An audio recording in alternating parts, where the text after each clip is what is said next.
টাকা কি সব কিছু, নাকি টাকা শুধু একটি মাধ্যম? কেন কিছু মানুষ অনেক টাকা পেয়েও সুখী নয়, আর কেউ সামান্য আয় করেও সম্মান ও স্থিতিশীল জীবন গড়ে তোলে? 1000 বছর আগে চাণক্য এমন কিছু অর্থনৈতিক নীতি দিয়েছিলেন যা আজকের আধুনিক অর্থব্যবস্থার সঙ্গেও আশ্চর্যভাবে মিলে যায়। আজ আমরা জানব টাকা, সঞ্চয়, বিনিয়োগ এবং রাষ্ট্রের অর্থনীতি নিয়ে চাণক্যের গভীর চিন্তা।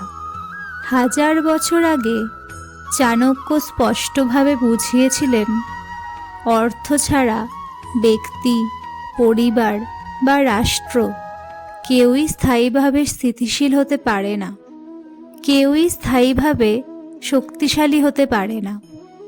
তিনি বলেছিলেন, অর্থ হলো কর্মের ভিত্তি। অর্থ থাকলে শিক্ষা, ব্যবসা, নিরাপত্তা সবই সম্ভব। কিন্তু তিনি এটাও সতর্ক করেছিলেন, অর্থ যদি নৈতিকতা হারায় তবে সেই অর্থই ধ্বংস ডেকে আনে। অর্থ উপার্জন করো, কিন্তু চরিত্র বিক্রি করে নয়। চাণক্যের মতে সৎ উপায়ে উপার্জিত অর্থই দীর্ঘস্থায়ী হয়। তিনি রাজাদেরও বলেছিলেন, অন্যায়ভাবে কর আদায় করলে প্রজারা অসন্তুষ্ট হবে, আর অসন্তুষ্ট প্রজা রাষ্ট্রকে দুর্বল করে দেয়। আজকের ভাষায় বললে, শর্ট টার্ম লাভের জন্য ভুল পথে গেলে লং টার্ম ক্ষতি নিশ্চিত। তাই দ্রুত ধনী হওয়ার চিন্তা নয়, স্থায়ীভাবে সমৃদ্ধ হওয়ার পরিকল্পনাই করা উচিত। চাণক্য বলেছিলেন, যে ব্যক্তি আয়ের একটি অংশ সঞ্চয় করে না, সে ভবিষ্যতের বিপদের জন্য প্রস্তুত নয়।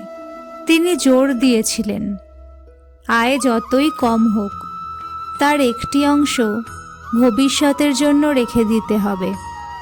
আজ আমরা যাকে বলি এমার্জেন্সি ফান্ড, চাণক্য তার গুরুত্ব বহু আগেই বুঝেছিলেন। চাণক্য মনে করতেন, অতিরিক্ত বিলাসিতা মানুষকে দুর্বল করে। তিনি রাজাদের সতর্ক করেছিলেন, অপ্রয়োজনীয় উৎসব, অতিরিক্ত বিলাস, অযথা খরচ রাজকোষকে শূন্য করে দেয়। আজকের দিনে আমরা অনেকেই আয় বাড়লে ব্যয়ও বাড়িয়ে ফেলি। এটাই সবচেয়ে বড় ভুল। আয় বাড়লে জীবনযাত্রা নয়, বিনিয়োগ বাড়ানো উচিত।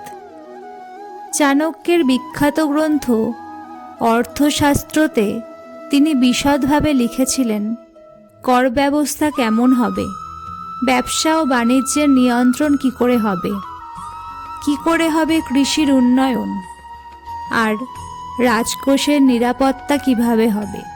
তিনি বিশ্বাস করতেন, শক্তিশালী অর্থনীতি ছাড়া শক্তিশালী সাম্রাজ্য সম্ভব নয়, এবং তারই দিক নির্দেশনায় গড়ে উঠেছিল মৌর্য সাম্রাজ্য, যার প্রতিষ্ঠাতা ছিলেন চন্দ্রগুপ্ত মৌর্য।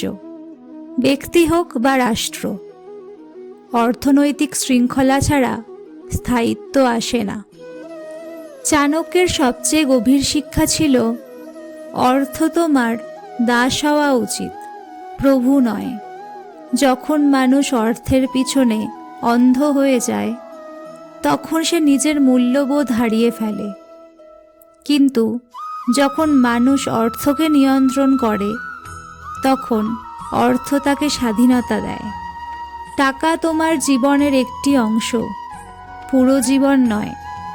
বন্ধুরা, চাণক্যের অর্থনীতি শুধু রাজাদের জন্য নয়, আমাদের প্রতিদিনের জীবনের জন্যও প্রযোজ্য। সৎ উপার্জন, নিয়ন্ত্রিত ব্যয়, নিয়মিত সঞ্চয়, বুদ্ধিমত্তার বিনিয়োগ, এই 4টি অভ্যাসই আপনাকে আর্থিকভাবে শক্তিশালী করে তুলতে পারে। টাকা আমাদের জীবনের একটি গুরুত্বপূর্ণ অংশ, কিন্তু টাকা যেন কখনো আমাদের জীবনের নিয়ন্ত্রক না হয়ে যায়।